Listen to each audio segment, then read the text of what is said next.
Dr. Bedei. I'm talking about my experience with Trinova IOL. Yes.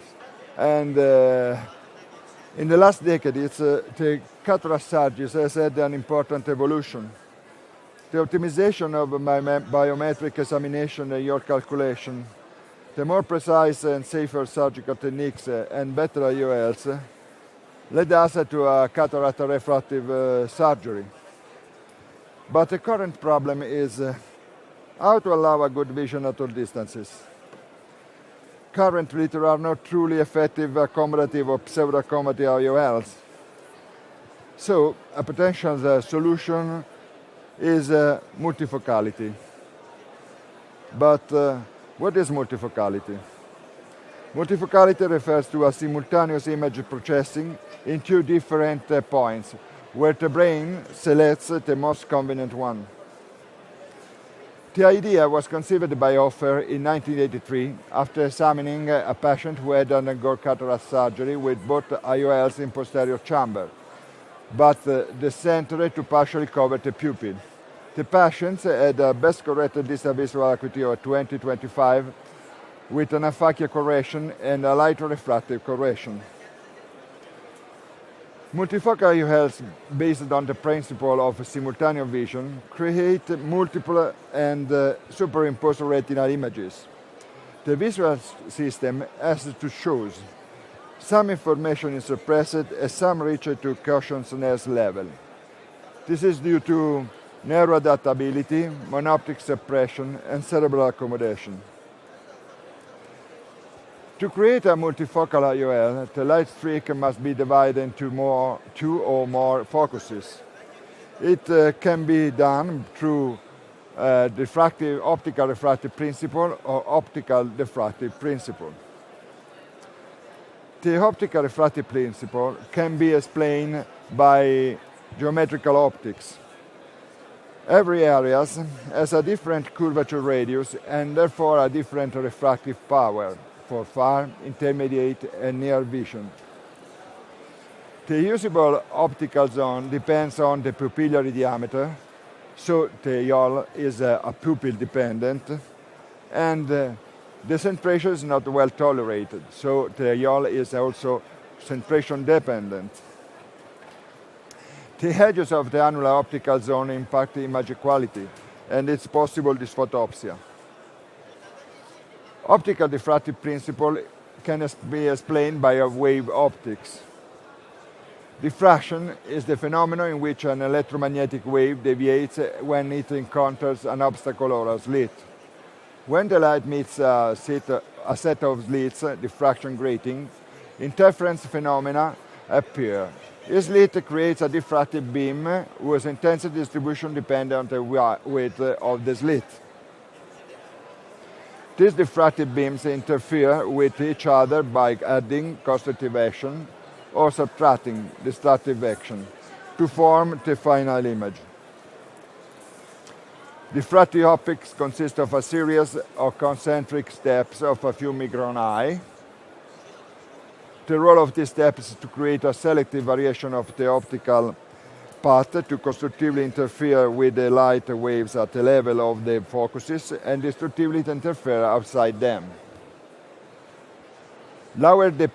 This allow a lower dependence on pupillary diameter and fewer dysphotopsia. Every factory implementation diffractive optics with apodization.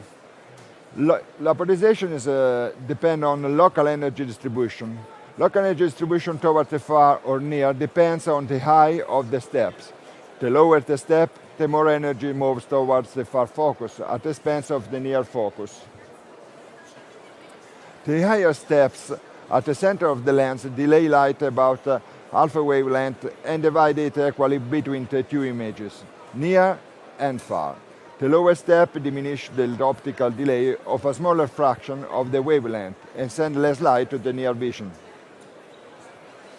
But dividing the light beam introduces undesirable elements in the vision. These side effects are simultaneous vision and dysphotopsia. These photopsia are blurred vision, monocular diplopia, ghost images, glare, and halos. But how we can evaluate the optical performance of an IOL? By the focus curve.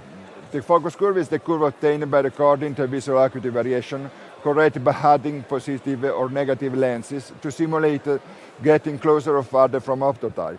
And here we can see the behavior of a multifocal IOL and that of IOL, adding +1 lens, 0.5 lens, 0 lens, and minus 0.5, 1 diopter, and so.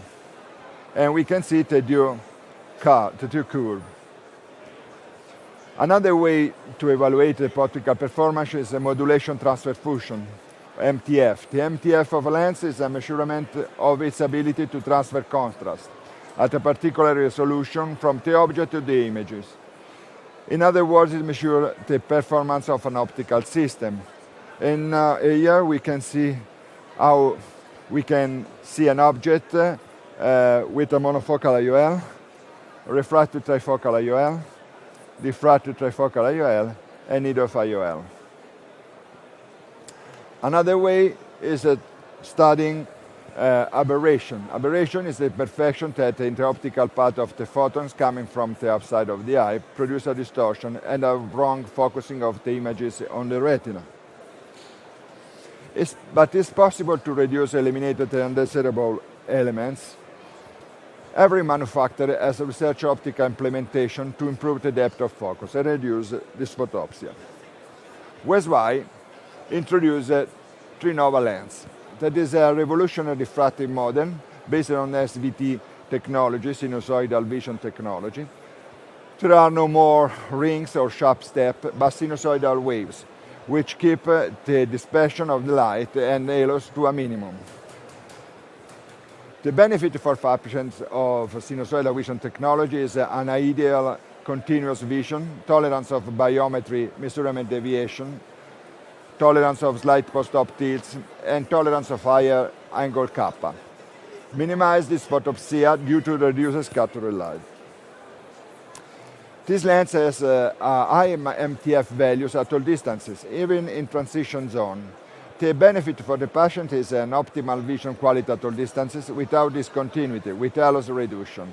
Compared to the traditional trifocal IOLs, Trinova has shown better MTF results at all distances.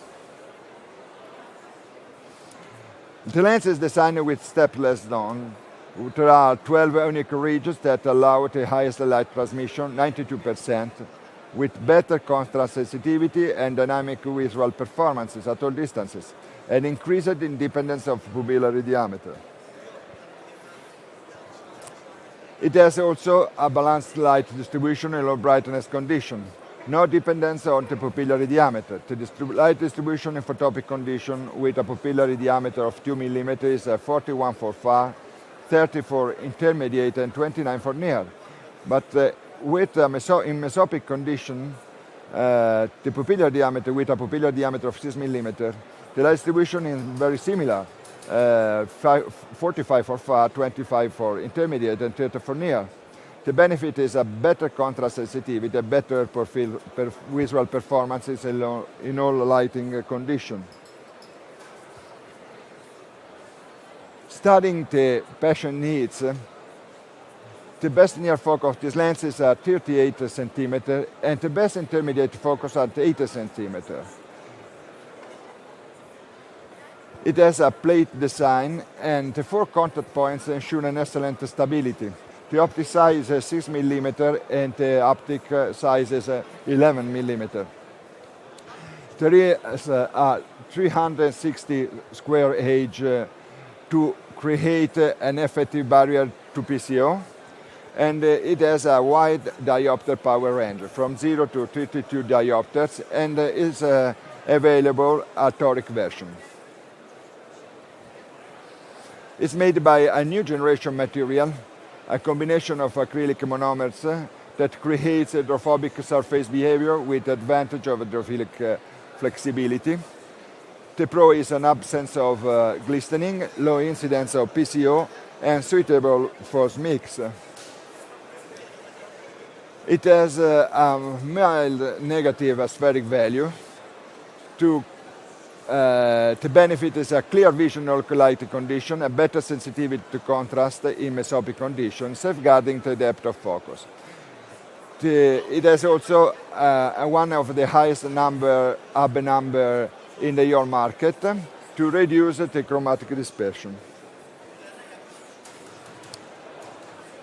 Is a slightly yellow for a natural chromophore, which is exactly the same as in our natural lens. The blue light is not blocked, so the circadian rhythm is not affected, to preserve the natural color perception and constant sensitivity. And now I talk about our experience. It concerns 24 eyes, 12 patients, with a follow-up, average follow-up of 7 months. Only 5 patients, 10 eyes, had a follow-up of more than 1 year. No eyes with visual or color abnormality are included in the study, and no eyes with intra or postoperative complication. The uncorrected distance visual acuity using Snellen chart and decimal scale was pre-op 0.32, and after 1 month and after 1 year was roughly 1010. And the best corrected distance visual acuity was before the surgery 0.40, and after the surgery 0.97 and 0.99 at 1 year. Very good result. We compare also the pre-op best corrected near visual acuity versus post-op uncorrected near visual acuity using Jaeger chart at 33 centimeters for single eyes. Before the surgery, patient could read only 5 character 5th of the Jaeger 5. After surgery, 1 month after surgery, they could read the second character in the same at 1 year. We studied the contrast sensitivity after surgery, the with the Pelly-Robson chart, and after 1 month was 2.7, and after 1 year 2.71. Stable contrast sensitivity and very good constant sensitivity. We studied glare and halos, asking the patient to quantify this problem using a scale where 0 was highest discomfort and 10 no discomfort. After 1 month, the result was 8.87, very good. And after 1 year, better, 9.20. None of 10 eyes with a 1 year follow-up need a posterior capsulotomy. And we asked also the patient with a 1 year follow-up if they were satisfied with the visual result and if they would recommend this type of lens. All patients said yes. In conclusion, our study with Trinova lens has shown excellent visual outcomes with minimal disturbances, but no statistical analysis was possible due to the limited number of eyes. Thank you for your attention.